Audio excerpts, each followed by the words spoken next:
277페이지죠. 유공익물권. 용익이 무슨 말이죠? 사용 수익을 줄인 말이죠. 그러니까 용익물권은 사람이 물건의 사용 수익권을 지배하는 권리다. 몇 종류가 있어요? 지상권, 지역권, 전세권 세 종류가 있죠. 그 중에서 지상권부터 봅니다. 갑이 토지를 어리 빌려서 건물을 짓고 싶다. 그래서 지상권을 설정하기로 계약을 맺고, 그리고 지상권 설정 등기를 마치면 지상권이라는 권리가 발생을 한다. 근데 이 지상권이 뭐 하는 역할을 하냐? 빌려서 그 땅 위에 건물을 지을 수도 있고, 공작물을 설치할 수도 있고, 수목을 식재해서 소유할 수도 있고, 이런 것들을 하기 위해서 타인의 토지를 사용하는 권리를 말한다? 지상권이다. 지상권의 용도가 건물, 공작물, 수목을 소유할 용도로서 타인의 토지를 사용하는 권리다. 이렇게 보시면 되겠죠. 건물이 뭔지는 알죠? 공작물은 뭔고? 수목은 다 알 것이고, 이것이 지상권. 근데 지상권은 보다시피 사용 수익을 목적으로 하니까 무슨 물건이다? 용익물건이고, 그리고 남은 물건에 인정되는 권리니까 타물건이고, 그리고 지배권이고, 이런 건 다 알겠죠, 그죠? 그 다음에 지료를 줘야 되느냐 하는 건데, 원칙은 지료를 안 줘도 관계없습니다. 무상의 원칙입니다. 그런데 지료를 지급하기로 약정을 하면 어떻게 될까? 합의를 하면 지급을 해야 된다. 그럼에도 불구하고 2년 이상 지료를 연체를 했다. 그럼 어떻게 할까? 지상권 소멸을 청구할 수 있다. 이런 식으로. 여기 이제 지상권의 기본적인 내용입니다. 책을 한번 볼까요? 저기 279조 법전 봅니다.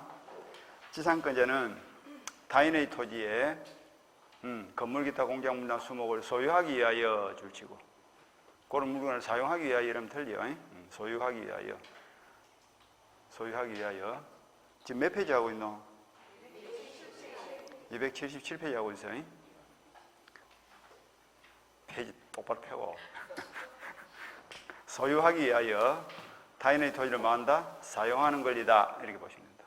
그리고 사용 수익을 줄여서 우리가 사용 가치다 하는데, 그걸 뭐 지배하는 것이다. 그리고 기능 이런 건 안 봐도 관계없습니다. 그리고 법적 성질, 물권 돼 있다. 그죠? 물권이란 말은 절대권, 상대권. 절대권이기 때문에 누구에게나 예외 없이 주장할 수 있는 약한 권리, 강한 권리.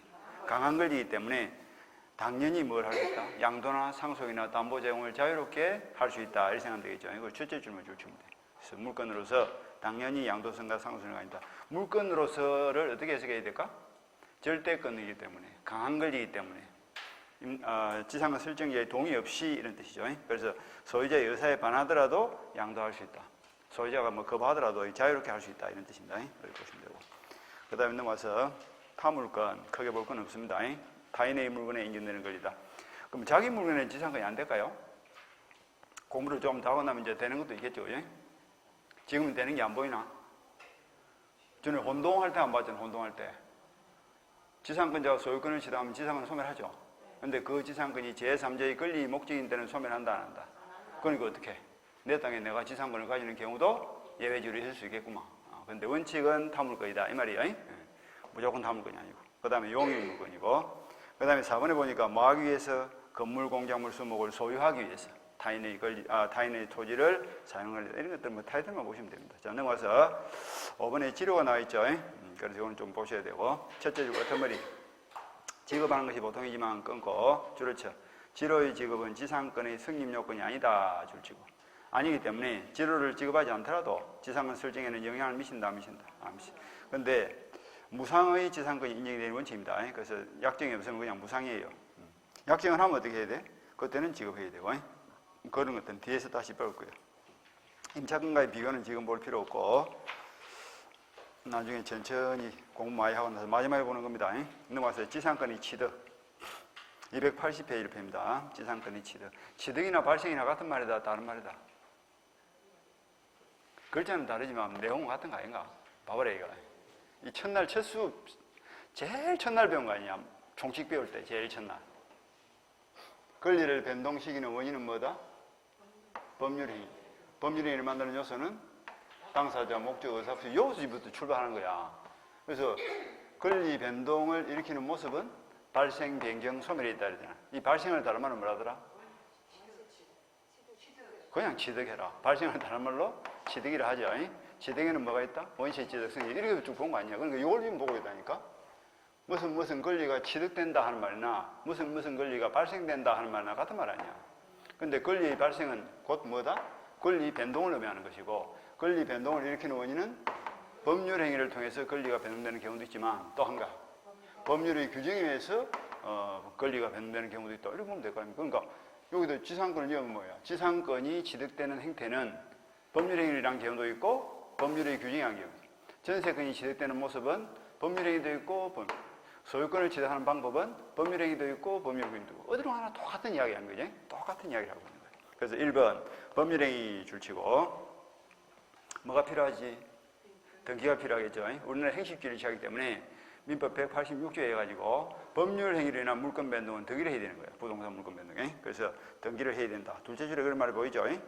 설정 행위로의 지상권자의 설정 등기가 요구되면 물론이다. 186조 행식주의죠. 그 다음에 양가로 이번에 뭐가 보여? 법률의 규정이 보이죠. 등기 필요하다 필요 없다. 자, 필요 없는 거 한번 해보실까? 공판상 경기다가 어디다 그죠? 공판상 경기. 근데 그 중에서 유일한 예외로서 점유취득시효는 뭘 해야 된다? 등기를 해야 된다. 똑같다니까. 그러니까 지상권을 점유취득시효 할 때도 마지막에 뭘 해야 된다? 등기를 하면 되지. 그러니까 소유권의 점유취득시효하고 차이점이 딱 한 개죠. 소유권은 소유여사로서 자주 폐원 공인하기 20년, 지상권은 소유여사가 아니고 뭐야? 사용의여사니까 타주로 바꿔주면 돼. 타주 폐원 공인하기 20년 타인의 토지를 계속 점유했다. 그럼 마지막에 뭐야? 지상권 등기를 마치면 지상권을 시효취득한다. 그렇게 쭉쭉 따라가면 돼. 우리 책에는 안 나와 있어도 그게 다 숨어 있는 이야기들이에요. 그게. 공판상에 계속 공판상에 나와 있네. 그 밑에 동안 1번에. 그 점유취득시효는 안 나와 있죠. 안 나와 있더라도 똑같이 보시면 돼. 그 다음 넘어가서 존속기간 내려서 280조 밑에 그냥 최단기간부터 바로 봅니다. 법정 박스 밑에 최단기간. 최단기간 줄치고 다른 말로 고치면 최소 보장기간이라면 되겠죠. 최소한 보장되는 기간이 뭐냐. 기억해 보니까 갱고한 건물 줄치고 30년 동안 합치고 갱고한 건물 밑에다 수목 이렇게 적고 갱고한 건물하고 또 뭐? 수목, 나무죠.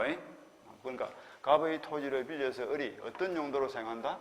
갱고한 건물을 짓거나 수목을 식재할 목적으로 땅을 빌렸다면 최소 보장기간이 몇 년이다? 30년이다 이 말이지. 25년을 정하면 어떻게 될까? 30년. 35년을 정하면 35년이라면 된다. 기간 안 정하면 30년 해야지. 콘크리트 건물을 짓겠습니다라고 하면서 기간 안 정해도 몇 년? 30년. 그게 최소 보장 기간 아니야. 최소 보장 기간. 자, 넘어가고. 그 밖의 건물은 몇 년?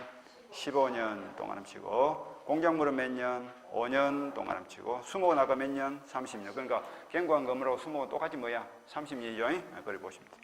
그 다음 최장기간 줄치고 최장기간은 규정이 없습니다. 규정이 없으니까 영구 무한이 되느냐 여기 문제가 되는데 그래서 둘째 줄 영구로 약정할 수 있는지가 문제된다까지 줄치고 그 다음에 건너뛰고 판례는 이를 긍정한다 줄치고 이렇게 말하시면 되겠죠. 지상은 굉장히 기간이 길다는 걸 알 수 있죠. 그 다음에 3번 존속기간을 정하지 않은 경우 줄치고 이건 두 개를 나눠봐야 됩니다. 갑의 토지의 을이 지상권을 설치하면서 기간을 정하지 않았다면 그 기간은 몇 년을 할 거냐. 첫 번째, 기간은 정하지 않았지만 종류는 정한 거예요. 콘크리트 건물을 짓겠습니다. 나무를 심겠습니다. 종류는 정했다. 그럼 몇 년? 그 정한 종류의 최단 기간인 30년을 해주면 되겠죠. 공작물을 설치하겠다 해서 몇 년? 그냥 5년 이렇게 해주면 되는 거예요. 5년. 그런데 목적물의 종류도 정하지 않고 기간도 정하지 않고 아무도 정하지 않은 거예요. 그냥 땅을 빌리기로 했다고. 그때는 몇 년 해야 될지 모르니까 그때는 몇 년? 중간이 몇 년이고 15년이죠. 15년 이럴 때. 그러니까 무조건 15년 이러면 안 되는 거예요. 따져봐야지. 그래서 법정 박스 밑에 동그란 1번 첫째 줄 끝머리 지상물의 종류 및 재료에 따라 최단 기간을 그 지상권의 존속기간 한다. 그러니까 종류나 재료를 정했단 말이지. 그때는 최단 기간을 보정해 줍니다. 그런데 넘어서 동그란 2번 공작물의 종류 및 재료를 정하지 않은 경우 줄치고 첫째 줄 중간에 있죠. 기간도 정하지 않았을 뿐만 아니라 목적물의 종류도 정하지 않은 게예요. 그럼 몇 년 해야 될지 모르지. 그래서 몇 년? 15년 이렇게 그 두 개만 딱 구별합니다. 그 그다음에 갱신은 뭐 별로 중요하지는 않습니다. 내려가서 갱신 계약은 볼 필요 없고, 그다음에 동안에 2번 지상권자의 갱신 청구권 줄치고 넘어가지 말고 283페이지 제일 밑에 하고 있다. 동안에 3번 보고 있죠? 지상권자의 갱신 청구. 갱신이 무슨 말이요? 다시 한 번 더 이 말이죠. 갱신. 뭐 주민등록증 갱신, 운전면허증 갱신. 다시 한 번 더 연장한다 이렇게 뜻이죠. 기간을 연장한다. 의부는 보니까 지상권이 소멸할 당시에 소멸 동그라미 치고, 토지 위에 지상물이 현존하고 있다면 현존 동그라미 치고. 근데 소멸 밑에다가 만료 이렇게 찍으세요. 만료. 소멸이라는 말은 좀 정확하지 않습니다. 그죠? 부정확한 거예요. 만료입니다. 원칙. 만료. 소멸의 의미가 만료를 의미하는 거예요. 여기까지 읽었습니다.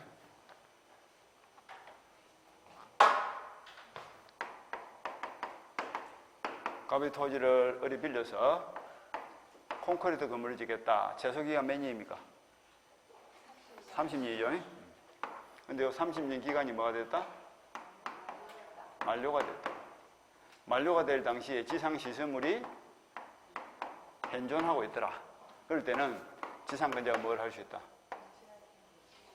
지상권 설정자를 상대로 토지를 다시 한 번 더 빌려주세요. 이렇게 갱신을 청구할 수 있다. 이런 뜻입니다.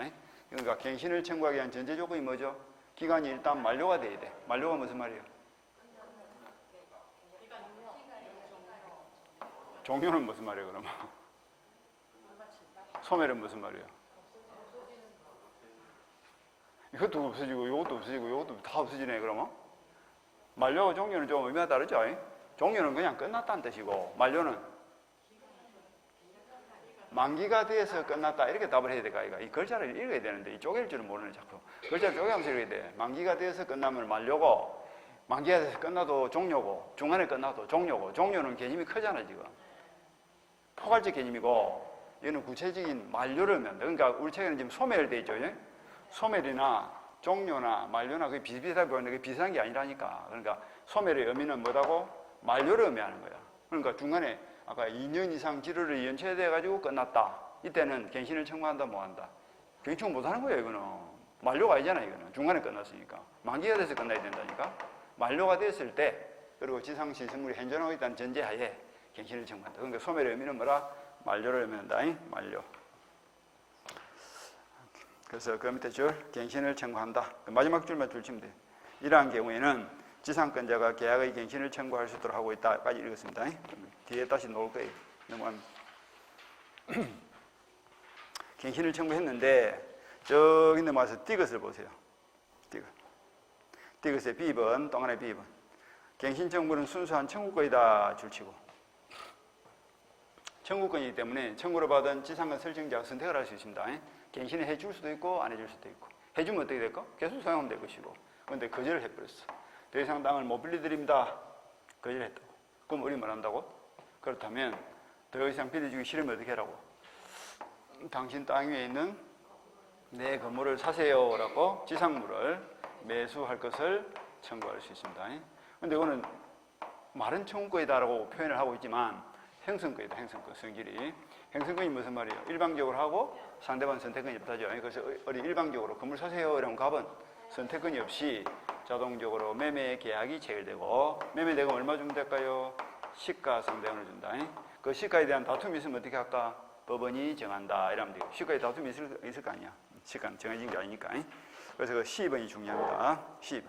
지상권 설정자는 지상권자의 갱신 청구에 응할 수도 있고 거절할 수도 있지만 갱신 청구를 거절하면 줄치고 거절 동그라미 치고 지상권자는 뭘 할 수 있다? 줄을 쳐. 지상물 매수를 청구 줄치고 지상물 매수 청구권은 아까 성질이 뭐다? 밑에 반가로 로마자 1번 둘째 줄 일방적 의사표시로 행사되는 뭐다? 형성권이기 때문에 그 밑에 줄 매매 계약이 어떻게 된다? 매수의 효력이 즉시 발생한다 이렇게 되어 있죠? 그리고 가액은 얼마 준다고? 시가 상당이다 이렇게 딱 정의를 합니다. 여기까지 읽으시면 돼요. 그러고 나서 이제 그 뒤에 판례들은 그 뒤에도 판례가 엄청 많아요. 지금 우리 책에는 판례가 2개밖에 안 나와 있는데 판례가 뭐 10개도 넘습니다. 그러니까 세세한 판례들은 또 나중에 이순환 때 다시 보기로 하고 3월 달에. 지금은 오늘 요까지만 다 보시면 돼요. 그래서 머릿속에 뭐라고? 갱거지를 머릿속에 였습니다. 지상 매수 청구는 요건이 뭐다? 갱신을 청구해보고 거절을 당했을 때 지상 매수를 청구할 수 있는데 그 성질은 행성거이기 때문에 자동적으로 매매 계약이 체결되고 대금은 시가상대로 준다. 그런데 갱신을 청구하기 전제 조건은 기간이 만료가 돼야 되고 지상시설물이 현존하고 있다는 전제하에 갱신을 청구하는 거야. 그러니까 아까 이기 연체를 통해서 소멸되었을 때는 갱신을 청구한다 못한다. 못하니까 매수 청구도 행사할 수가 없다. 이렇게 가야 되겠죠. 그런 거 말고 오시면 돼. 됐고. 그다음 넘어가서 지상권의 효력. 요거는 그냥 타이틀 위주로 쭉 보시면 됩니다. 양걸 1번 빌려서 뭐 하자는 거예요? 토지를 사용한다. 어떻게 사용하면 될까? 셋째 줄 설정 행위로 정해진 목적을 위하여까지 둘 딱 쉬고. 그러니까 여기서 콘크리트 건물을 짓겠습니다라고 설정 행위를 정했다면 뭘 지어야 돼? 건물을 지어야 되는데 나무를 심었다면 요거는 약속을 어겼다 지켰다. 어겼기 때문에 지상권 소멸을 청구할 수가 있는 겁니다. 그렇게 목적 정해진 목적에 따라서 사용한다. 그래 보십니다. 그다음에 또 하나 2번 둘째 줄, 셋째 줄 또한 기존 건물 기타 공작물이나 소목이 멸실되더라도 전속 기간이 만료되지 않는 한 지상권 소멸하지 아니한다. 줄치고 판례는 무슨 말이냐면 30년 기간을 정해서 콘크리트 건물을 지었는데 건물 짓고 5년 만에 지진이 나가지고 건물이 다 허물어져 버렸어. 하더라도 지상권을 소멸해야 안 해. 소멸하지 않기 때문에 나머지 25년 동안 계속 토지를 사용한다 뭐 한다? 한다 이런 뜻이지. 중간에 건물이 없어질 때에서 지상권 소멸하는 거 아니에요. 나무를 심는데 불이 나가서 나무 붙어버렸다 하더라도 남은 기간 동안 또 토지를 계속 사용하면 되지. 그 다음에 쭉 내려서 양가로 2번 지상권의 처분 옆에다 그냥 자유 이렇게 적습니다. 지상권은 약한 권리, 강한 권리. 강한 물건에 속하기 때문에 지상권을 처분하거나 담보 설정하거나 상속하거나 토지를 빌린 것 중 일부를 분리해서 임대를 놓거나 모든 것은 뭐다? 자유다. 자유란 말은 설정자의 동의를 받을 필요가 있다 없다? 없다 이런 뜻이죠. 없다. 그렇게 나오십니다. 자유입니다. 모든 건 자유입니다. 그래서 넘어가서 286페이지 제일 위에 첫째 줄 중간 지상권자의 이러한 처분 제한은 지상권자의 이러한 처분을 제한하는 당사자에 관한 약정은 무효이고 그에 반하는 양도 등은 유효하다 되죠. 그러니까 이제 설령 지상권 설정을 할 때 30년 기간 동안 지상권의 양도도 못하고 담보정도 못한다 이렇게 약정을 했다 할지라도 그거는 유효다 무효다? 무효다. 이게 아무 효력이 없어. 따라서 지상권 설정자가 그 지상권을 양도할 수 없다라고 주장을 하더라도 지상권자는 양도해야 못해. 양도할 수 있는 거예요. 양도를 자유롭게 할 수 있다. 양도할 수 있고 담보 제공도 할 수 있다. 그 다음에 기억이 중요합니다. 주종 이렇게 적고 주종 적었죠. 주는 뭐예요? 목적. 종은 뭐지? 빨리빨리 답이 안 나오는 어째. 수단 해야지. 수단이 되는 권리는 종, 목적이 되는 권리는 주. 기억의 내용이 이런 거예요. 갑이 토지를 어리 지상권을 설정해서 빌린 다음에 그 위에 건물을 지었다. 지금 이제 어리 권리를 몇 개가 있어? 지상권이라는 토지 사용권도가 있고 건물 소유권도가 있고 권리를 두 개가 있죠. 근데 이 두 개의 권리의 관계를 보니까 어리 땅을 빌린 것은 목적이야 수단이야? 어리의 목적이 뭐지? 건물을 짓는 것이 목적 아니야. 건물을 짓는 것이 목적인데 건물 지을 땅이 있어 없어? 땅이 없으니 남의 땅을 빌렸다 이 말 아니야. 이게 수단이 건물을 짓기 위한 수단으로 땅을 빌린 거야. 따라서 주종. 요건 종이고 요거는 주 아니야 주. 그러니까 어리 주된 권리인 건물 소유권과 종된 권리인 토지 지상권을 가지고 있는데 그 뒤에 돈이 필요해서 제3자 병에게 건물을 팔았어. 병이 뭘 가져갔어요? 주를 가져간 거예요. 그럼 종도 따라가 안 따라가?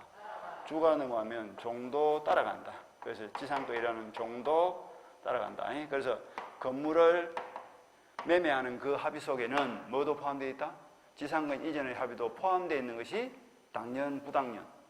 당연한 것이다. 당연한 것이기 때문에 주가 가는 것에 종은 따라간다.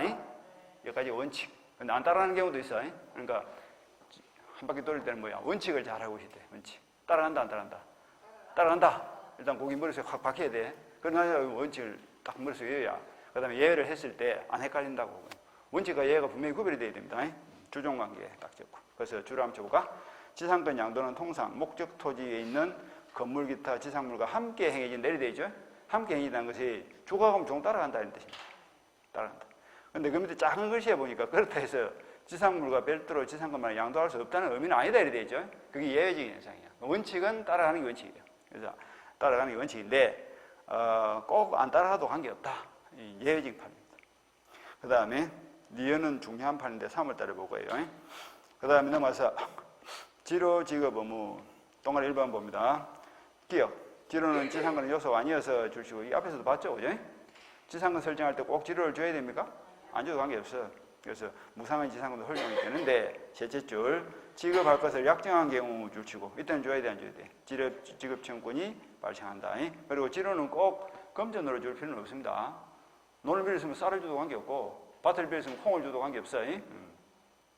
고구마 이런 거는 별로 안 좋아합니다, 그지? 콩은 좋아해, 안 좋아해? 살림 안 사는가 봐. 서리태 이런 건 좋아한다니까. 서리태 몰라? 그거 비싸요. 녹두는 더 비싸. 녹두 이런 거 좀 좋아한다. 밭을 비시는데. 고구마는 무기만 묵고 말이지. 보관도 잘 안 되고 좀 날만 추우면 썩어버리고 이러니까 안 좋아한다고. 밭 없어? 공부 열심히 해가지고 촌에 밭 없어요? 촌 사람들이 아닌가 봐.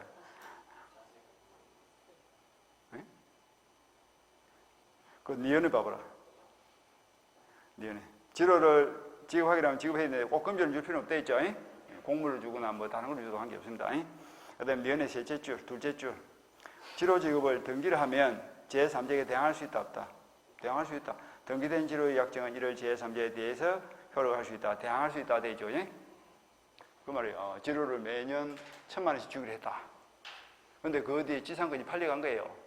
근데 그 지로가 등기되어 있으면 지상권을 사는 사람도 매년 1,000만 원씩 줘야 된다는 사실을 알고 있다, 모르고 있다? 알고 있죠. 그러니까 나중에 갑이 1,000만 원 주세요 하면 병은 뭐야? 1,000만 원 줘야 돼. 지로를 딱 등기를 하면 제3자에도 주장할 수 있다 이 말이죠. 등기를 안 하면 이제 새로 정해야 되겠죠. 근데 이게 지금 공식이야. 이게 등기를 하면 대항할 수 있다는 공식 아이가. 공건순대 할 때가 뭐예요? 대항력이죠. 그죠? 공건순대추가 무슨 말이지? 공건순대추가 무슨 말이에요? 안 했다고?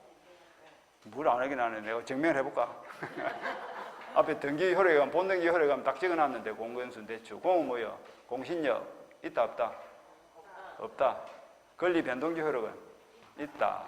순위 확정적 효력도 있다. 대항적 효력도 있다. 추정적 효력도 있다. 추정력 모든 사람에게 모든 부분에 다 적용된다 이러죠. 그게 공건순대추 아니에요. 다 적용이 됩니다. 그래서 어디를 가든 등기했다 이러면 뭐야? 대항할 수 있고 등기 없다 이러면 대항할 수 없고 이게 공건순대추 할 때 딱 보면 그 기준이라니까. 그 다음 넘어가고 지로 정감 청구권 옆에다 그냥 제한 없음 한 가지만 적어놓고 내용은 안 봐도 됩니다. 얼마를 올리든 얼마를 내리든 관계없다. 시험에서 별로 중요하지도 않습니다. 지로 정감 청구권은. 그 다음 내려서 지상권 소멸 사유 외웠죠? 한번 외워보세요. 또 안 한가 아이가? 그건 했는가 봐. 경포대 이야기 생각나죠? 멜공, 경포, 홍기소멸, 그 용어는 1번에 있네.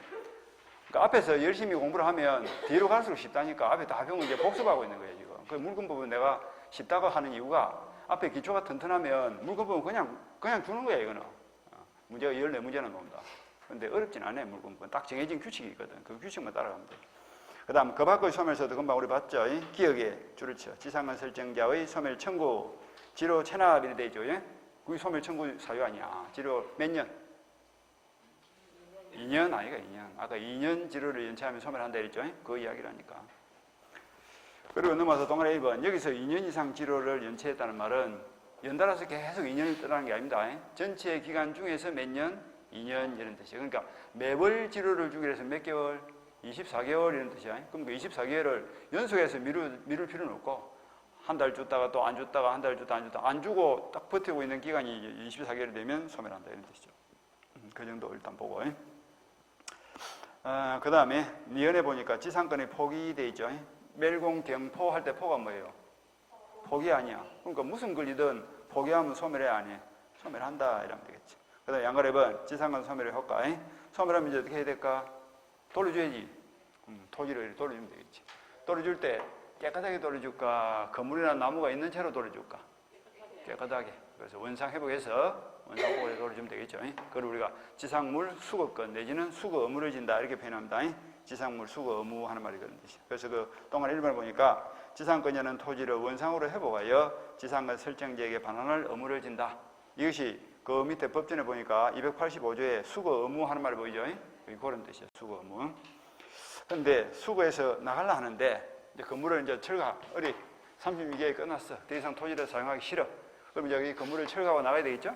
근데 건물을 철거를 하는데 지상은 설정자 와서 하는 말이 건물이 마음에 드는 거야. 철거하지 마라. 내가 살게. 그게 뭐야? 매수 청구권이야. 그러면 어른 철거를 해요? 못해요?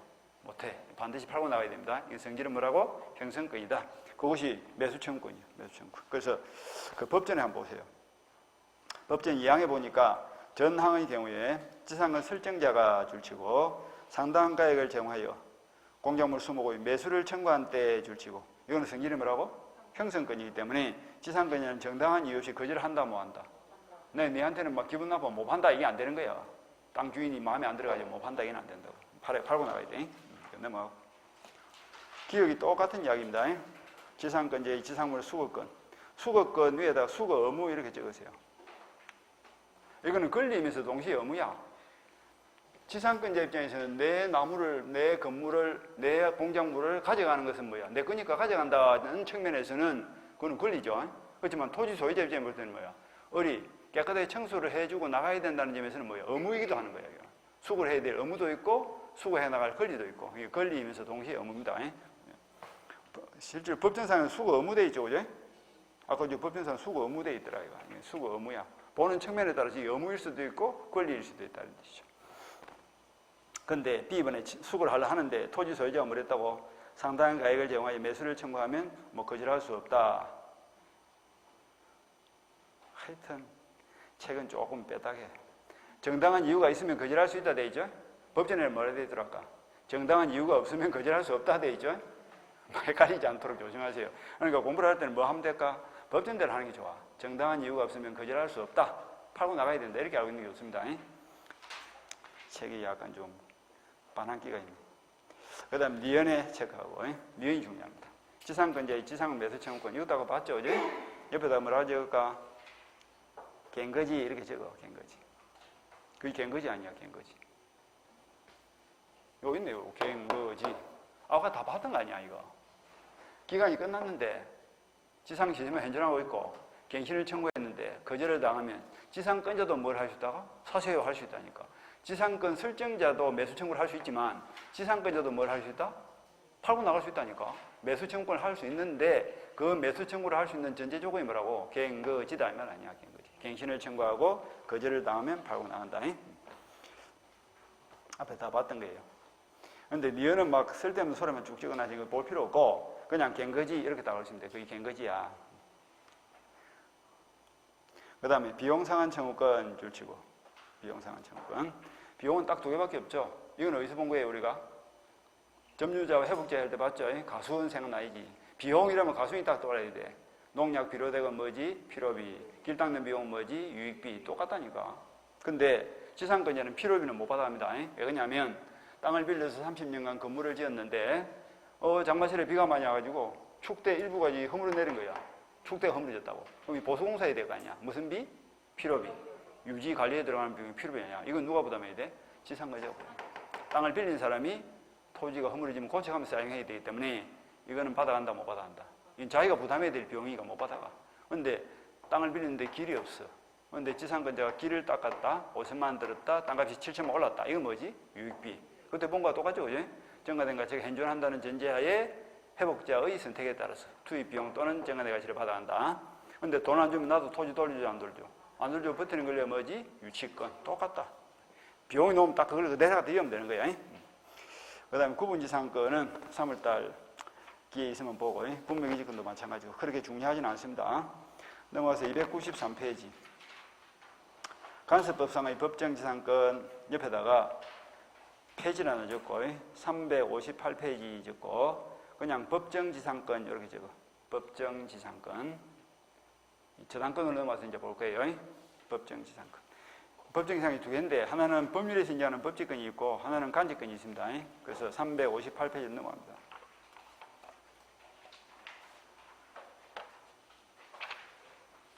(358페이지)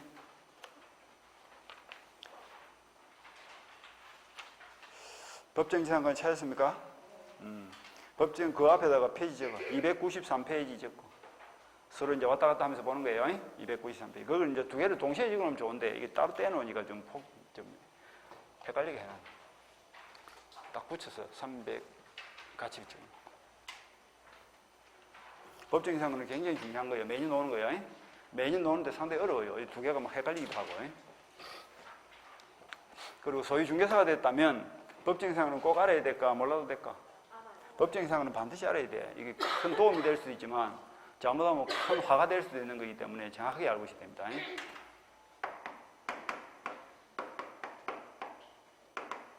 법정 이상은 두 종류가 있습니다. 법률에서 명문 규정으로 이러이러할 때는 법정 이상을 인정하겠다라고 법에 딱 정해진 법정 이상은 있고, 법률에 규정이 없을 때 들어가는 것이 뭐죠? 법률이 완벽하다, 불완전하다. 사람이 만든 것이니까 완벽할 수가 없는 거 아이가. 그 불완전한 공백을 보충해 주는 것이 뭐고? 관습법 아니야. 맨날 첫수 민법 종식이 그래 중요한 거야. 종식 배울 때부터 우리가 법률이 완전하지 못하면 그 보충을 해주는 것이 뭐다? 관습법이다. 이렇게 배웠잖아. 그게 매김방법 할 때 본 거 아니야, 매김방법. 법률이 인정하는 공시방법이 뭐예요? 등기죠, 그죠? 근데 그 등기제도가 완벽하지 않으니까 그 불완전한 부분을 보충해 주는 것이 뭐야? 관습법상 인정되는 공시방법인 매김방법 아니냐. 그래서 법률을 먼저 적용해보고 안 되면 간섭이 들어가는 거예요. 그러니까 우리도 공부를 할 때 뭐부터 봐야 될까? 법률부터 먼저 보고 공백이 있을 때 간섭이 들어가는 겁니다. 간섭법이 인정하는 공시방법이 있더라 이거죠. 공시방법이 아니라 법정 이상권이 있더라. 그래서 법률이 인정하는 법정 이상권을 우리가 줄여서 앞으로 법칙권 이렇게 말하고, 간섭법이 인정하는 법정 이상권을 줄여서 앞으로 관직권 이렇게 이야기할 거예요. 우리끼리 하는 약식입니다. 하도 기니까 간섭법상 법정 이상권 하게 말이 길다 이가 관직권, 법칙권 이렇게 줄일 거예요. 요건이 어떻게 되냐? 나중에 보시면 알겠지만 거의 95% 이상이 뭐다? 저당권과 관련되어 있습니다. 법정 이상권은 저당권과 관련되어 있다. 그러니까 저당권 설정 당시 토지와 건물이 존재하고, 그 다음에 두 번째 요건이 저당권 설정 당시 토지와 건물이 한 사람 거야 됩니다. 동일인 소유인데 그 이후 일정한 원인을 통해서 토지와 건물의 소유자가 달라지게 된 거예요. 한 사람 거 있는데 토지 따로 건물 따로 소유자 각각 달라지게 되면 자동적으로 토지 소유자는 건물 소유자에게 뭘 줘야 된다? 토지 사용권을 줘야 된다. 요 토지 사용권의 이름이 뭐라고? 이 토지 사용권이 법정 지상권이다. 이 토지 사용권이 법정 지상권인데, 그럼 어떤 경우에는 법직권이 되고 어떤 경우에는 간직권이 되느냐? 요거는 그 달라지게 된 원인에 따라서 구분이 되는 겁니다.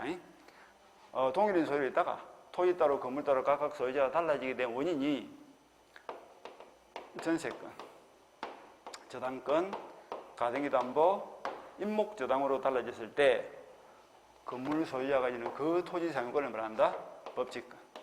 이건 법에 딱 정해져 있어. 민법에 딱 정해준 거예요. 그런데 전저가입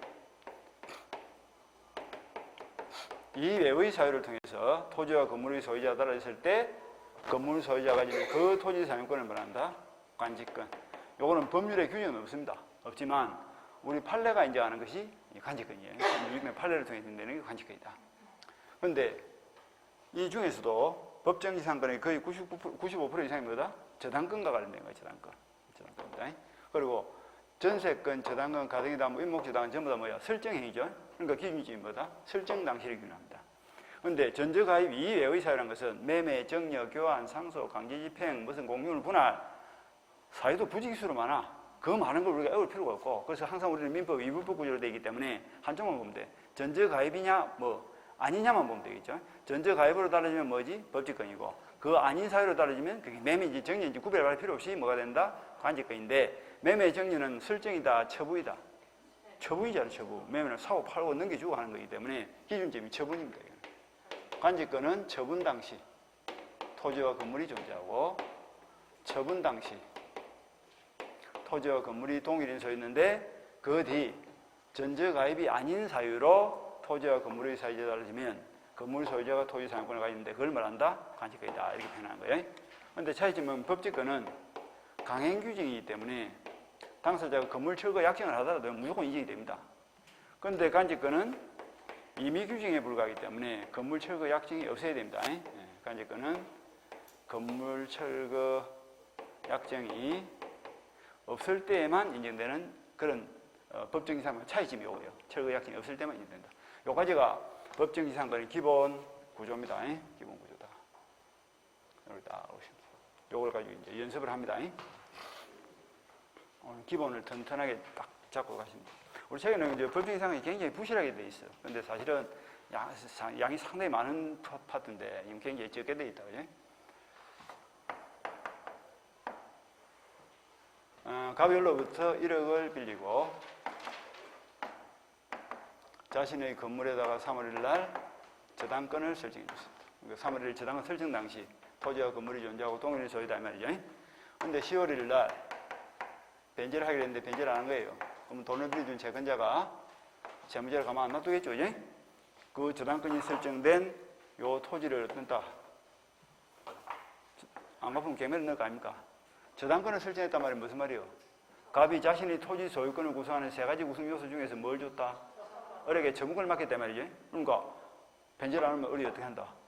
보관하고 있는 저문권 행사할 거 아니야. 그 저문권 행사한단 말이 무슨 말이에요? 갱매를 실행한다. 팔아서 돈 말한다 이 말이지. 그래서 뱅이 갱락을 받고 11월 1일 날 갱락 대금을 완납하면 이 사람이 뭘 취득해요? 토지 소유권을 취득하겠죠. 토지 소유권을 취득하자마자 이 토지에는 뭐가 붙어버린다? 그냥 지상권이 자동적으로 붙어버린다. 이게 법정 이상권이에요. 자, 한 개 한 개 봅니다. 저기 1번, 2번, 3번, 4번 요 따라가는 거예요. 자, 1번. 3월 1일 무슨 말이죠?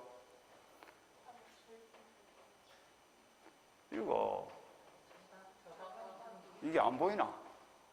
저당권 설정 당시 딱 보이네, 이게. 설정 당시 아니야, 설정 당시. 3월 1일 뭐라고?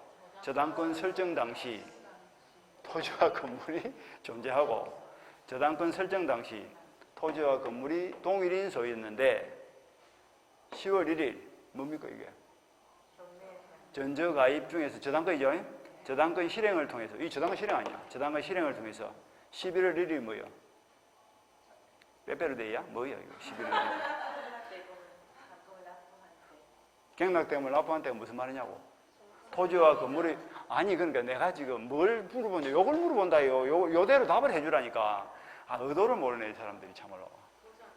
시험치러 가가지고 그 문제를 낸 사람은 의도를 알아야 지금 뭐 답을 할 건데 의문답을 해서고 지금 이걸 물어본다. 설정 당시 존재하고 설정 당시 동일 소유고 그런다가 저당권 실행을 통해서 11월 1일 날 뭐가 됐다고? 토지와 건물의 소유자가 달라졌다 이렇게 답을 해야 돼 가이가. 다시 봐라. 11일이 뭐고? 또 대금을 완납한 때 이렇게 하지 말고 토지와 건물의 소유자가 달라진 때 이렇게 답을 해야 될까요? 11월 1일 달라지면 자동적으로 건물 소유자는 그 토지를 사용할 수 있는 권리가 생기는데 그 권리 이름이 뭐라고? 법정 지상권이다 이 말 아니야. 그러니까 쭉 따라가면 되지. 이거 모르겠나 그지? 따라가면 돼. 3월 1일 뭐라고? 저당권 설정 당시 토지와 건물이 존재하고 토지와 건물이 동일인 소유였는데 저당권 실행을 통해서 토지와 건물의 소유자가 달라지면 토지 소유자는 건물 소유자에 의해서 짐을 져야 된다. 거꾸로 얘기하면 건물 소유자는 그 토지를 당연히 사용할 수 있는 권리가 생긴다. 그러니까 법정 이상은 누구를 위한 제도예요? 누구를 위한 거지? 토지 소유자, 건물 소유자. 건물 소유자를 위한 거 아니야. 토지 소유자한테는 재앙이지 뭐. 땅을 사자마자 호기 붙어가지고 30명은 그 땅에 들어가보도 못하는데 토지 소유자한테는 엄청나게 피해를 주는 거 아니야. 하지만 건물 소유자에게는 엄청난 혜택을 주는 거지. 건물 철거를 안 당해도 되니까. 그게 이제 취지가 그런 거예요. 토지와 건물이 동일인 소유일 때는 내 땅에 내 건물이 있으니까 싸울 필요가 없겠지. 그런데 경매를 통해 가지고 토지 따로 건물 따로 소유자 달라져버리면 11월 1일부로 토지는 배개로 건물은 가백으로 소유자 달라진 거 아니야. 달라져버리면 100% 토지 소유자는 건물 소유자라고 뭐라 할까? 내 땅에서 나가라 할 거 아니야. 그런데 토지 사용권이 없다는 이유로 쫓겨나야 된다면 이 생생한 건물을 철거해야 된다면 사회 경제 전체로 볼 때도 불합리한 점이 있고 건물 소유자한테 너무나 가혹한 현상이 발생할 수도 있고 그래서 건물 소유자를 위해서 토지 소유자가 짐을 지라. 그리고 토지 소유자도 계매를 받을 때 짐을 진다는 각오를 하고 계매를 받았기 때문에 그건 크게 문제될 것이 없다 이런 뜻이에요. 그러니까 가령 10월 1일에 계매가 나왔는데 벽이 딱 보니까 그 땅이 마음에 들어. 근데 그 위에 뭐가 앉아있다고? 건물이 앉아있죠? 그러면 계매를 받는 사람도 판단할 거 아니야. 저것이 법정지상이 돼가지고 내가 혹을 안에 낼 건물인지 아니면 내가 계매를 받아가지고 저 건물을 철거할 수 있는 건물인지 판단해야 될 거 아니야. 그 판단하려고 하면 토지 등기부하고 건물 등기부를 딱 떼가지고 두 개를 놓고 대조를 해야 돼. 대조를 딱 해가지고 건물 토지에 저당권이 설정될 당시에 건물이 있었냐 없었냐 먼저 판단해서 건물이 있다. 그럼 1단계 통과했죠. 건물이 있다면 3월 1일 그 당시에 토지와 건물이 한 사람 거냐 아니냐 판단하면 될 거 아니야. 그럼 한 사람 거다 이러면 뭐야? 그건 무조건 법정이상이 되는 거고 한 사람 것이 아니면 뭐야? 건물이 있다 할지라도 그거는 법정이상이 안 되는 건물이기 때문에 토지를 받아도 그거는 철거 대상 건물이고 한 사람 거라면 그건 법정이상이 되는 건물이니까 토지를 계매받을 때 조심을 해야 되겠죠? 그래서 그냥 받을까? 유찰을 시킬까? 유찰을 시키겠죠. 한 번 유찰하고 20%, 두 번 유찰하면 40%, 세 번 유찰하면 60%. 그러다 거의 절반 밑으로 값이 떨어질 거 아니야. 그러니까 감정가 10억짜리 토지가 한 6억이나 뭐 4억이나 되면 그때는 뭐 싸니까 받겠지 뭐. 골치 아프든 안 받든지 하겠지. 싸면 받는 거야. 4개월이면 뭐 토지 받아가지고 이제 그 위에 이제 건물을 철거는 못하지만 건물 소유자한테 토지 사용료를 많이 받으면 되겠지. 엄청나게 많이 달라 이러면 될 거 아니야. 그래가지고 이제 건물 주인을 자꾸 괴롭히면 되겠지. 그럼 건물 주인이 손 들고 나가기면 되겠지. 나가주면 뭐 32년을 쫓아내면 이제 가만 앉아서 6억 번 거 아니야. 4개 받았으면 6억 번. 그래서 지상권이 돈 버는 수단으로서 상당히 유용한 거예요. 계매가 나왔을 때. 법정이 상황이 되는 건물의 토지는 갱락이 잘 안 되거든. 자꾸 유찰이 돼가지고. 그럼 그걸 이제 그것만 노리는 사람도 있다니까. 싸게 떨어질 때까지 기다렸다가 받아가지고 건물 소유자하고 이제 협의를 봐가지고 내보내기만 내보내면 그냥 매덕을 보니까 그렇게 할 수 없다. 그거 잘 알아놓으세요. 독한 사람도 있습니다. 쫓아내려고 막 별짓을 다 합니다. 차마 말은 못하겠지만 내가 못하면 어떻게 해요? 돈만 주면 또 해주는 사람도 있어요. 대행업체가 있다. 이제 책을 봅니다. 358페이지 법정지상권 승인요건 봅니다. 저당권 설정 당시 건물의 존재에 줄치고 기억에 있죠? 최선생이 저당권 설정 당시 건물의 존재 줄을 딱 치고 존재에다 동그라미 치고 존재는 말이 중요합니다. 3월 1일 토지에 저당권을 설정할 당시에 건물이 존재하고 있다면 그 건물이 미등기 무허가 건물도 관계없고 짓고 있는 건물도 외관상 건물의 정도로서 인정이 된다면 되는 거예요. 건물만 존재하면 돼. 그럼 건물이 존재하지 않으면 그 뒤에 지은 건물은 법정이상이 된다 안 된다? 안 됩니다. 그 이유가 뭐냐면 토지에 담보를 설정할 때 건물이 있는 토지가 담보가치가 높아요? 건물이 없는 토지가 담보가치가 높아요? 건물이 없는 토지가 담보가치가 높죠. 건물이 있는 토지는 보다시피 토지가 돈을 못 받아가지고 토지를 계매에 넣더라도 누가 계매를 받아가나 안 받아가나. 한번 유찰될 때마다 은행은 뭐예요? 20%씩 돈을 못 받는다 생각하면 건물이 있는 토지는 담보가치가 낮은 거예요. 건물이 있는 토지는 담보가치가 낮고 건물이 없는 토지는 건물이 없으니까 토지가 깨끗한 거예요. 그러니까 누구든지 빨리 받아가겠지. 건물이 있어 봐라. 건물 때문에 누가 땅을 살라 하나 안 살라지. 그러니까 설정 당시에 건물이 있는 토지 같으면 담보가치를 낮게 평가했겠죠. 요만큼 낮게 평가했을 거예요. 건물이 없는 토지 같으면 담보가치를 높게 평가했겠죠. 그런데 건물이 없는 토지에 저당권을 설치했는데 그 뒤에 건물을 지어보면 담보가치가 되게 떨어져. 떨어지면 누구한테 피해를 줘? 은행한테 피해를 주기 때문에 그 건물을 위해서는 법정이상을 준다 안 준다?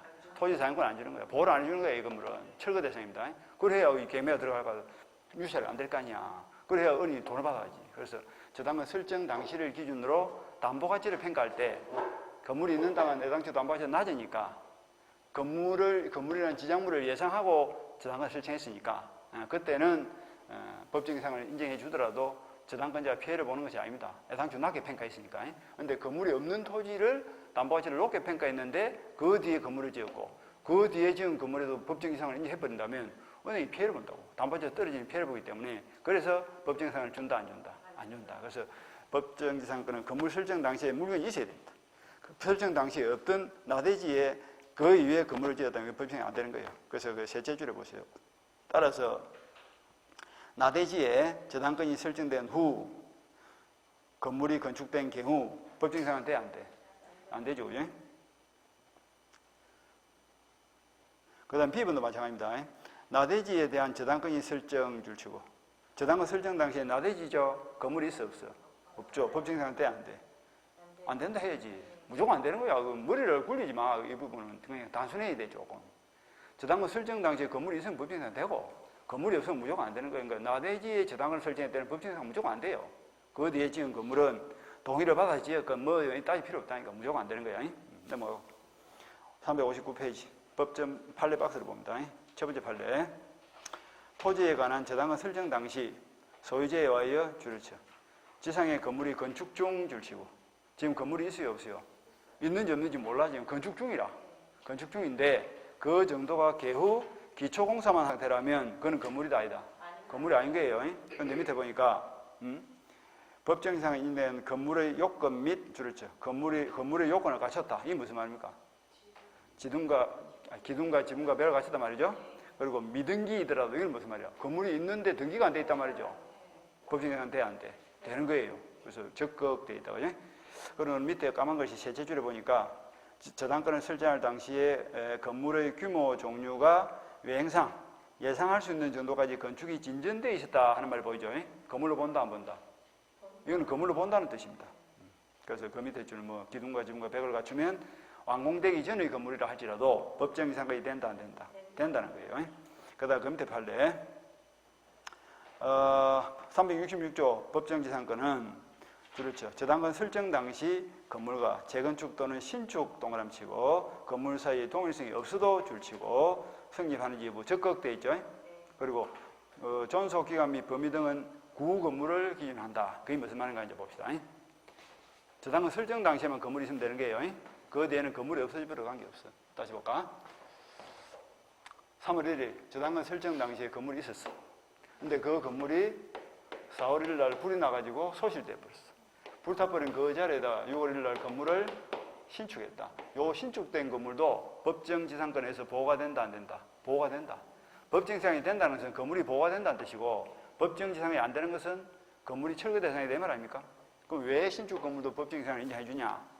저당권자에게 피해를 주냐 안 주냐? 여기에 수시를 맞춰야 돼. 저당권 설정 당시에 건물이 있었죠. 그러니까 이 토지 담보가치가 높게 낮게 요만큼 낮게 평가됐을 거야. 그런데 4월 1일 날 건물이 불타버렸으니까 담보가치가 요만큼 높아졌죠? 나대지가 돼버린 거 아니야. 담보가 높아졌죠. 6월 1일 날 건물을 지었죠. 그럼 담보가치가 다시 어떻게 됐어? 요만큼 떨어졌죠? 그러니까 원래대로 됐다 안 됐다? 원래대로 된 거예요. 그러니까 애당초 담보가치를 낮게 평가했고 지금도 토지 담보가치가 낮은 것은 똑같은 상태니까 은행한테 피해를 준다 안 준다? 안 준다. 그래서 법정상을 인정해 주더라도 다른 사람한테 피해를 주는 것이 아니기 때문에 관계없다 이런 뜻입니다. 신축 건물에 의해서도 법정상을 줍니다. 그런데 불타버린 구후 건물은 목조 건물, 신축 건물은 콘크리트 건물. 건물의 종류가 같다 다르다? 달라도 관계없어요. 건물의 종류가 달라도 관계없고. 그 다음에 목조 건물은 최소 보장기가 몇 년? 15년. 콘크리트 건물은 30년. 하더라도 토지 사용권은 몇 년? 구후 건물을 기준으로 해서 판단하기 때문에 15년입니다. 그것도 역시 누구를 위해서? 저당권자 보호 차원에서. 저당권자는 이 토지가 몇 년 되면 이제 풀이 난다? 15년 되면 풀이 나는 토지죠. 그런데 30년까지 토지 사용권을 인정해버리면 담보가치가 또 절반은 떨어질 거 아니야. 그래서 토지 사용 기간도 15년밖에 안 줍니다. 규모나 종류도 구후 건물을 기준한다. 그런 뜻이에요. 같은 종류의 건물이 아니라도 관계없어요. 그 다음 내려서 동그라미 니은 지금 359페이지 보고 있죠.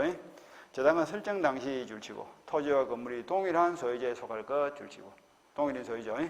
동일한 소유다. 기억 A번 봅니다. 따라서 미등기 건물 이 A번 판례가 상당히 중요한 판례예요. 별표 치고 잘 보셔야 돼. 시험에서 많이 나오는 판례입니다. 미등기 건물을 대지와 함께 매수하여 대지에 대해서만 소유권 이전 등기를 받고까지만 줄을 칩니다. 이때는 무조건 법정지상권이 안 되는 판례입니다. 왜 안 되냐를 봅시다. 갑이 토지와 건물을 가지고 있는데 이거는 등기가 안 되는 건물이고 토지는 등기가 되어 있죠. 그런데 을이 3월 1일 날 토지와 건물을 일괄 매매를 했어. 한꺼번에 사가지고 그리고 5월 1일 날 이행을 하기로 했습니다. 이행 날짜가 되니까 매수인이 뭘 줬을까? 매매대금 좋겠죠? 그럼 매도인도 뭘 줬을까? 토지 등기, 건물 등기를 넘겨줘야 될 거 아니야. 그런데 토지는 등기가 넘어왔고 건물은 등기가 넘어왔다 안 넘어왔다? 등기가 안 넘어온 거예요. 미등기 건물. 무가 미등기 건물이다 보니까. 그래서 한 건의 계약을 체결했는데 토지는 등기를 넘어갔고 건물은 등기 안 넘어갔습니다. 근데 실질적으로는 둘 다 누구 거예요? 을 건데 행식상으로는 토지는 을의 것이지만 건물은 아직 을이 소유권을 취득 못한 상태입니다. 그 상태에서 을이 돈이 필요해서 A로부터 돈 1억을 빌리고 자신의 토지에다가 5월 1일 날 저당권을 설정해 줬다. 이 토지에 지금 저당권이 붙은 거예요. 그리고는 10월 1일 날 변제를 하기로 했는데 변제를 못한 거죠. 변제를 못하니까 채권자 A가 어떻게 했을까? 이 토지를 10월 1일 날 경매를 넣었습니다. 경매 놓은 토지를 뱅이경날 받고 11월 1일 날 대금을 완납하면 토지 소유권을 취득을 했겠죠. 토지 소유권을 취득했어. 그러면 토지는 누구에게로? 뱅에게로. 건물은 누구에게로? 건물의 소유자는 누굽니까? 실질 소유자는 을이고 행식상 소유자는 갑이죠. 이렇든 저렇든 토지와 건물의 소유자가 달라진 건 맞지 않습니까?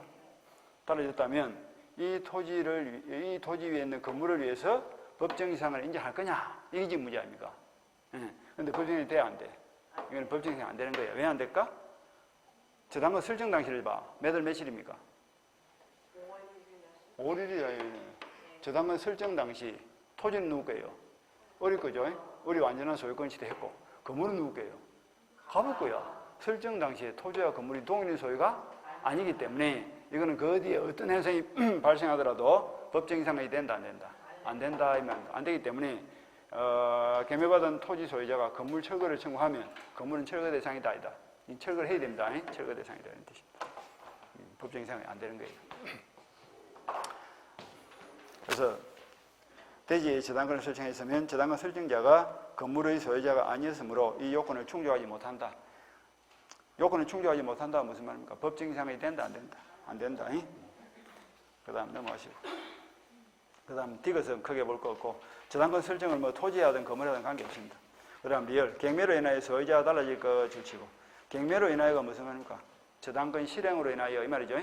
저당권 실행을 위한 경매는 강제경매, 임의경매. 임의경매입니다. 돈 안 갚으면 소송 거칠 필요 없이 바로 저당권자가 경매를 넣을 수 있죠. 이미 저당권 등기에 기간이 끝나면 1억을 주도록 되어 있다. 그걸 이제 법원이 이미 알고 있는 거예요. 등기가 딱 되어 있으니까. 법원이 등기를 했을 거 아니야. 그러니까 바로 경매를 넣는다. 임의경매입니다.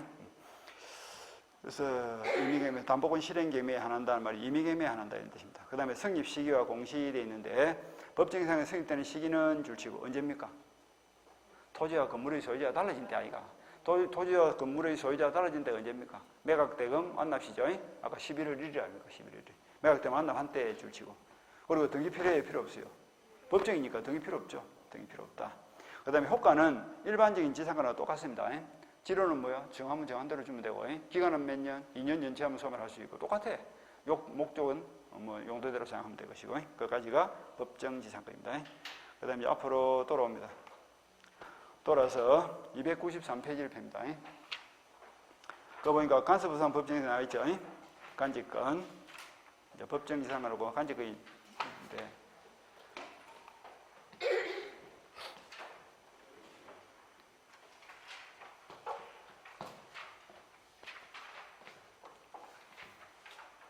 우리 지금까지 보면 법정지상권이에요. 법률이 인정하는 법정지상권. 전제가입이죠. 저당권을 받습니다. 그 다음에 그 외의 사유로 따르면 그건 뭐다? 간직권인데, 요 간직권은 요 두 개를 막 혼합을 시켜 놓으면 머리가 막 복잡해지니까 오늘은 기본 구조를 쭉 보고 그냥 갑니다. 간직권은. 시험은 법칙이 중요한 거예요.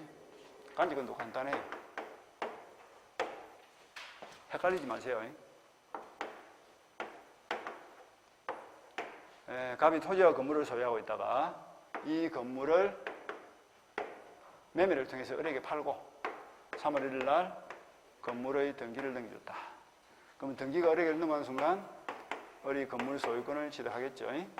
건물 소유권을 을이 취득하는 순간 을은 자동적으로 뭘 취득한다? 그 토지 사용권인 지상권을 취득해버린다. 그 지상권 이름이 뭐다? 간섭법상 법정 지상권이다. 자, 한 개 한 개 봅니다. 처분, 매매는 설정이야, 처분이야? 처분이죠. 처분 당시 토지와 건물이 존재하고 처분 당시 토지와 건물이 동일인 소유였다. 여기까지 본 거예요. 처분 당시 존재하고 처분 당시 동일인 소유였다. 근데 3월 1일 뭐예요? 전저가입 이외의 사유를 통해서. 매매죠? 전저가입이 아니야. 전저가입 이외의 사유를 통해서 3월 1일부로 건물은 을에게로, 토지는 갑에게로 소유자 각각 달라지게 되면 건물 소유자인 을은 그 토지를 당연히 사용할 수 있는 지상권을 취득한다. 그게 법정 지상권이라. 이게 간접권이야. 그 이름이 간접권이라고. 근데 취득할 때는 등기 필요하다, 필요 없다. 등기 필요 없죠. 등기 필요 없다. 근데 취득한 권리를 처분할 때는 등기를 해야 돼, 안 해야 돼? 등기를 해야 되겠죠? 이게 이제 공판상 경기 기본 구조 아닙니까? 이거 공판상 경기 중에서 기타를 지금 보고 있는 거야. 법정 이상은 거기에 속하는 거지. 큰 그림을 따지면. 이게 간접권이에요. 간접권. 그러니까 처분 당시 전저가입 이외의 사유로. 근데 법정 이상은 아까 강행 규정이기 때문에 건물 철거 약정이 있더라도 무조건 인정이 됩니다. 근데 간접권은 임의 규정이기 때문에 건물 철거 약정이 없어야 된다, 그죠? 그거에 대해서 봅니다. 건물 철거 약정이 없을 것. 그건 무슨 소리냐면, 갑이 토지와 건물을 가지고 있는데 돈이 급해가지고 요 토지를 팔려고 내놓은 거예요. 근데 병이라는 사람이 딱 보니까 토지는 사거리 코너에 있고 네모바 안달에 마음에 딱 듭니다. 드는데 그 위에 뭐가 앉아있다? 노후된 콘크리트 건물이 앉아있더라고. 근데 매매 계약을 맺는 과정에서 병이 민법을 잘 안다, 모른다. 여러분 정도 안 되겠나, 그죠? 여러분 민법을 잘 알아, 몰라? 우리 또 겸손까지 하노? 잘 안다 해라. 앞으로 잘 알 거니까. 여러분 저는 민법을 잘 하는 거예요. 그러니까 매수인 병이 건물이 겁이 나왔나? 겁이 나는 거요. 내가 덜렁 토지를 사버리면 여기에 자성주로 뭐가 붙어버려? 지상권에 혹이 붙어가지고 30년간 그 땅에 들어가봐도 못한다니까. 그러니까 내가 병이라면 그냥 살까 특약을 붙일까? 특약을 붙인 거야.